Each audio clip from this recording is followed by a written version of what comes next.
Hello everyone, I welcome you all on this पराक्रम series. सो जैसा कि हम लोग जानते हैं कि हम लोग इस पराक्रम सीरीज के अंदर एमसीक्यू फॉर्मेट में retail banking and wealth management के कंपोनेंट को कवर अप करने की कोशिश कर रहे हैं। सो आज की सेशन में हम लोग बात करेंगे मॉड्यूल बी को हम लोग स्टार्ट करने वाले हैं। मॉड्यूल बी के chapter number 5 that is customer requirements part 1 के बारे में। So let's get started with the question, which among the following statements is correct with respect to quantum of loans provided by the bank? Your statements are: statement number 1 is quantum considered is 12 times the monthly income on loan for personal expense. Statement 2 is quantum considered is 4 times annual income for the vehicle loans. Third one is quantum considered is 48 to 60 times the monthly income for the purpose of housing itself. So your options are 1 and 2 only, 2 and 3 only, 1 and 3 only, या फिर 1, 2 and 3 itself. So what should be the right answer for this question? Let's have a look on it. So option D will be the right answer, that is 1, 2 and 3 itself. कि मतलब तीनों की तीनों statements जो है वो सही दी गई हैं with respect to quantum of loans. अब ये जो क्वेश्चन है ये आप लोगों के चैप्टर नंबर 5 में से ही फ्रेम किया गया है, दैट इज कस्टमर रिक्वायरमेंट्स। सो जैसा कि हम लोग जानते हैं कि इस पराक्रम सीरीज के अंदर हम लोग क्वेश्चन के रिलेटेड सभी टॉपिक्स को जो है वो डिस्कस करते हैं। So let's get started with this chapter. अब देखिए, अगर हम लोग बात करें टाइप ऑफ प्रोडक्ट्स के बारे में, तो रिटेल बैंकिंग के अंदर जो प्रोडक्ट्स हैं उनको 3 कैटेगरीज के अंदर डिवाइड किया गया है।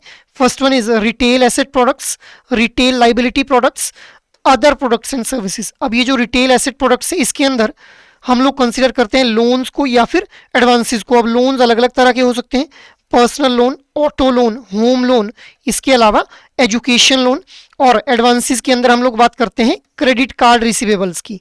So these are the asset products in retail banking. अब ये क्यों एसेट प्रोडक्ट्स हैं? क्योंकि इनके थ्रू बैंक को जो है वो एक इनकम रिसीव होती है in the form of interest itself. So that is why these are considered as a retail asset products. Next one is retail liability products. So retail liability products के अंदर हम लोग बात करते हैं Kasa, that is current and savings account के बारे में। दूसरा FDRD, that is fix deposit and recurring deposit. अब these are liabilities on a bank. क्यों? क्योंकि इनके थ्रू बैंक को जो है वो एक इंटरेस्ट प्रोवाइड करना पड़ता है, किसको? कस्टमर को, जिसने भी सेविंग्स या करंट अकाउंट को ओपन अप किया हुआ है या फिर एफडी या आरडी को ओपन अप किया हुआ है बैंक के अंदर। सो इसीलिए these are the liability products. Next one is other products and services. अब अदर प्रोडक्ट्स एंड सर्विसेज को हम लोग जो है वो पैरा बैंकिंग प्रोडक्ट्स भी बोल देते हैं। अब ये जो अदर प्रोडक्ट्स एंड सर्विसेज रहते हैं इनके थ्रू एक बैंक को जो है वो एक फी बेस्ड इनकम जो है वो रिसीव होती है। So these are other products and services, जिनके अंदर हम लोग बात करेंगे अलग अलग तरह के कार्ड्स के बारे में, that is credit card, debit card और एटीएम कार्ड। अलग अलग तरह की जो बैंकिंग सर्विसेज प्रोवाइड करवाई जाती हैं अलग अलग चैनल्स के थ्रू, जैसे टेलीफोन बैंकिंग, इंटरनेट बैंकिंग या फिर mobile banking. Third one is third party products, भी इसी के अंदर आएंगे अदर प्रोडक्ट्स एंड सर्विसेज के अंदर, that is life and non life insurance policies, mutual funds. और इसके साथ ही साथ जब भी retail sale of gold coin या फिर गोल्ड बॉन्ड्स किया जाएगा, that will also be the part of other products and services. तो ये हम लोगों ने देखा type of products in retail banking के बारे में। मूविंग अहेड, अब हम लोग बात कर लेते हैं features of retail banking products के बारे में। सो देखिए, first feature is volume driven customers are there in retail banking, मतलब large number of customers are there. बहुत जो कस्टमर बेस है that is very much large in number. Next one is pre requisite criteria for eligibility, मतलब एक pre requisite criteria है कि who will be the which product will be the part of retail banking products. ऐसा नहीं है कि हर किसी product को जो है हम लोग जो है वो रिटेल बैंकिंग प्रोडक्ट का हिस्सा मान लेंगे, ठीक है। Next one is different from the corporate customers. अब ये जो प्रोडक्ट डिजाइन किए जाते हैं रिटेल बैंकिंग के लिए, these are different from the corporate customers, क्योंकि कॉर्पोरेट कस्टमर्स जो है वो हाई नेटवर्थ इनकम कस्टमर्स होते हैं, जबकि हमारे यहाँ पे अभी हम लोगों ने देखा कि volume driven customers are there. So यहाँ पे लार्ज नंबर ऑफ कस्टमर्स रहते हैं। सो इसीलिए जो प्रोडक्ट्स रहेंगे दोज ऑल्सो भी different from the corporate customers. इसके अलावा स्कोर कार्ड बेस्ड असेसमेंट जो है वो यहाँ पे की जाती है।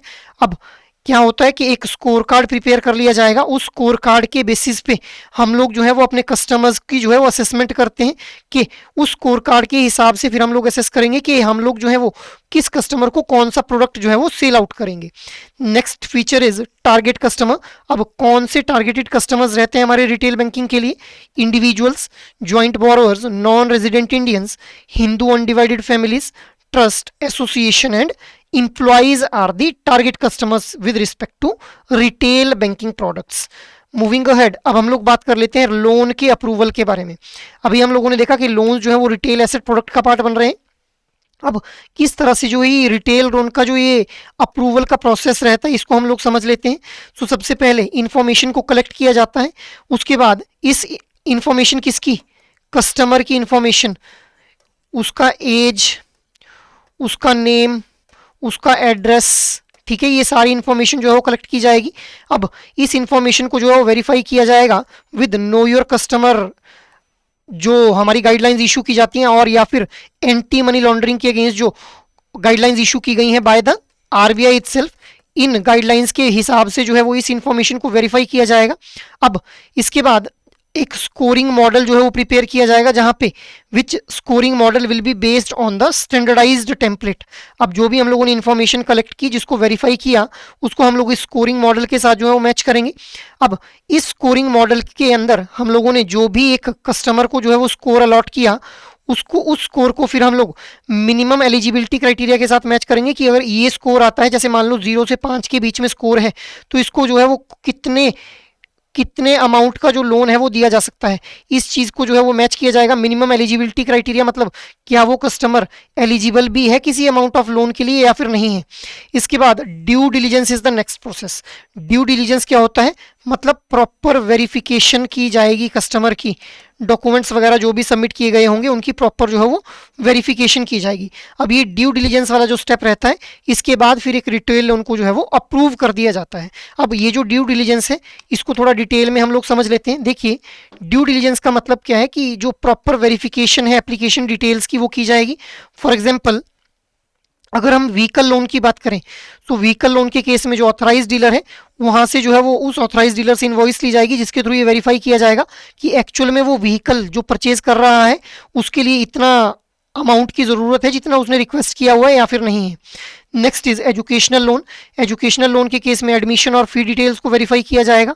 इसी तरह से हाउसिंग लोन के केस में अगर जो हाउस वो परचेज करने वाला है एक इंडिविजुअल, उसके जो जिस इंडिविजुअल डेवलपर ने उसको बनाया है उस घर को, क्या उसने मार्केट स्टैंडर्ड्स को फॉलो किया हुआ है या फिर उसने प्रॉम्प्ट डिलीवरी जो है वो हमारे कस्टमर को दी है या फिर नहीं दी हुई है, और वो जो डेवलपर है क्या वो रजिस्टर्ड है under real estate regulatory authority और या फिर स्टेट लॉज को वो फॉलो कर रहा है या फिर नहीं कर रहा है.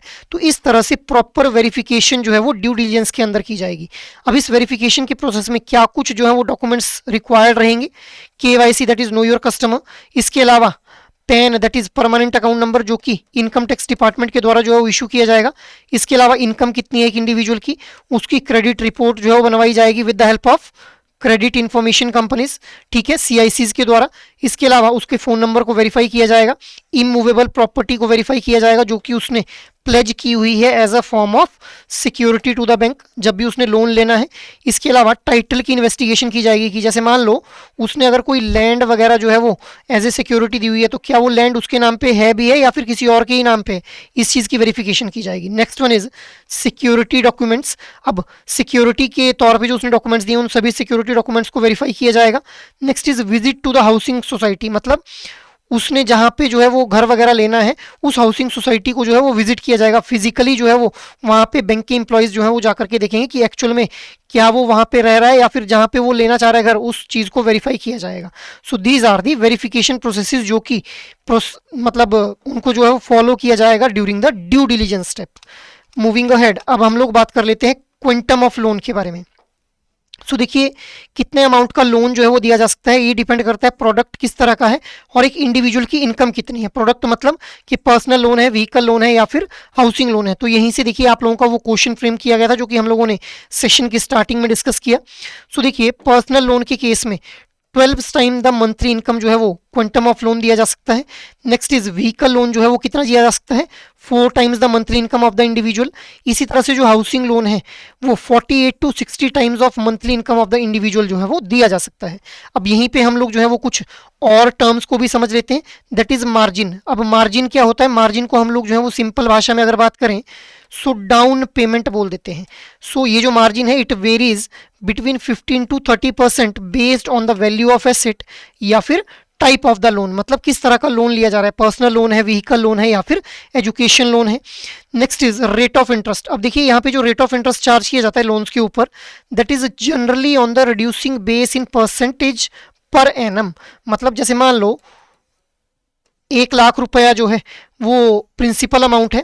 अब आप लोगों ने जो है वो 1,00,000 में से कुछ अमाउंट दे दिया, 10,000 रुपये दे दिए आप लोगों ने, तो कितने बच गया, 90,000 रुपये बच गए।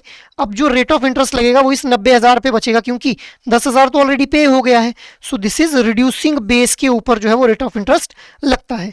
सो ये हम लोगों ने इंपॉर्टेंट टर्म्स को भी समझ लिया यहाँ पे क्वांटम ऑफ लोन के साथ साथ में। मूविंग अहेड, अब हम लोग बात कर लेते हैं रीपेमेंट पीरियड के बारे में। सो देखिए जो लोन रहते हैं उनको रीपे किया जाता है कस्टमर्स के द्वारा। उस ये जो रीपेमेंट पीरियड है ये डिपेंड करेगा कि किस तरह का लोन है। अगर पर्सनल लोन है तो उस केस में repayment period is 3 to 5 years, vehicle loan के केस में 5 to 7 ईयर्स, हाउसिंग लोन के केस में 5 to 30 ईयर्स। अब यहीं पे हम लोग एक और टर्म्स के बारे में बात कर लेते हैं, fixed obligation to income ratio. मतलब एक इंडिविजुअल के ऊपर कितनी ऑब्लिगेशन है और कितनी उसकी इनकम है, उसकी जब रेशियो ले ली जाएगी तो उसको हम लोग क्या बोल देंगे, fixed obligation to income ratio, that is FOIR। अब देखिए ये किसके लिए की जाती है, ऐसे इंडिविजुअल बोरोर्स के लिए जो कि सैलरीड क्लास इंडिविजुअल्स हैं, क्योंकि उनको हर महीने जो है वो एक रेगुलर फॉर्म में इनकम आती है। अब ये क्यों इस ऑपरेशन को परफॉर्म किया जा रहा है या फिर क्या ज़रूरत है इस FOIR की, टू इंश्योर कि एक इंडिविजुअल जो है वो मिनिमम नेट टेक होम पे जो है वो उस घर लेकर के जाए, सो दैट वो किसी तरह के डेट ट्रैप में ना फंस जाए। इसके अलावा क्योंकि हम लोगों को ये देखने को मिला है कि लोग जो है वो एक्सेसिव बोरोइंग कई बार कर लेते हैं, जितनी उनकी इनकम नहीं होती उससे ज़्यादा वो बोरो कर लेते हैं, तो इस तरह से वो फिर डेट ट्रैप में फंस जाते हैं। तो इस चीज़ को अवॉइड करने के लिए जो है वो FOIR को कैलकुलेट किया जाता है। Next is charges and formalities. अब देखिए बैंक्स के द्वारा अलग अलग तरह के चार्जेस लगाए जाते हैं, जैसे processing charges, documentation charges, mortgage, stamp duty या फिर इंस्पेक्शन चार्जेस। तो ये जो भी चार्जेस बैंक के द्वारा लगाए जा रहे हैं, इन सभी चार्जेस को जब भी बैंक जो है वो लगाएगा एक कस्टमर के ऊपर, तो उसमें जो है वो ट्रांसपेरेंसी होनी चाहिए with respect to customer itself. Moving ahead, अब हम लोग बात कर लेते हैं कस्टमर सेगमेंटेशन के बारे में। सो देखिए कस्टमर सेगमेंटेशन जो है वो कस्टमर्स को सेगमेंट्स में बांट दिया जाएगा based on their income level. तो इनकम लेवल के बेस पे हम लोग जब कस्टमर्स को बांटते हैं तो जो भी इंडिविजुअल इस 2 से 10 लाख रुपए पर एनम वाले इनकम ब्रैकेट में पड़ेंगे उनको हम लोग मास मार्केट कस्टमर सेगमेंट का पार्ट मानेंगे। 10 से 50 लाख वालों को मास एफ्लुएंट मार्केट सेगमेंट का पार्ट माना जाएगा। 50 से 400 लाख वालों को सुपर एफ्लुएंट कस्टमर सेगमेंट का पार्ट माना जाएगा। इसी तरह से जो भी हमारे अबव 1,20,000 लाख पर एनम अगर इससे ज़्यादा इनकम रहती है तो उनको ultra high net worth income customer का पार्ट माना जाएगा। सो ये हम लोगों ने देखी किस तरह से कस्टमर्स को सेगमेंट कर दिया जा रहा है। अब इसका फ़ायदा क्या है, क्योंकि अगर हमारे पास कस्टमर सेगमेंटेड फॉर्म में पड़े हुए हैं तो उनकी नीड को समझना ईजी हो जाएगा और उनको प्रोडक्ट उस हिसाब से फिर डिलीवर किया जा सकेगा। अब जब भी ये सेगमेंटेशन की जाती है तो यहाँ पे कुछ फंडामेंटल एजम्पशंस की जाती हैं which help the bank to develop suitable products. अब ये सबसे पहली एजम्पशन क्या है कि हर एक कस्टमर जो है डिफरेंट है, तो उनकी नीड्स और एक्सपेक्टेशंस भी डिफरेंट हो सकती हैं। इसके अलावा customers can be broadly grouped on the basis of need pyramid. इसके अलावा इनकम, एज, ज्योग्राफी और प्रोफेशन, तो इनकम के बेसिस पे हम लोगों ने अभी सेगमेंटेशन देखी। इसके अलावा एज, ज्योग्राफी, प्रोफेशन के बेसिस पे भी कस्टमर्स को सेगमेंट किया जा सकता है और साथ ही साथ नीड्स के बेसिस पे भी सेगमेंटेशन की जा सकती है। अब नीड्स के बेसिस पे कैसे सेगमेंटेशन होती है अब नेक्स्ट सेशन के अंदर इसके बारे में बात करेंगे। इसके अलावा next assumption is product can be developed for single और कॉम्बिनेशन ऑफ दीज एलिमेंट्स। मतलब ज़रूरी नहीं है कि जब भी सेगमेंटेशन करनी है तो इन सभी एलिमेंट्स को हम लोगों को जो है वो ध्यान में रखना है, किसी एक एलिमेंट के बेसिस पे भी सेगमेंटेशन की जा सकती है। Now try to answer out this question in your comment box. The customer segment whose income level is between 10 lakh to 50 lakh is refer to as mass affluent, super affluent, high net worth या फिर mass market customer segment. So try to answer out this question in your comment box guys. और अगर ये session आप लोगों को अच्छा लग रहा है तो इस सेशन को लाइक, शेयर और सब्सक्राइब कर लें। और अगर आपकी कोई भी क्वेरी है तो आप लोग मेल कर सकते हैं hello@edutab.co.in के ऊपर। जय हिंद।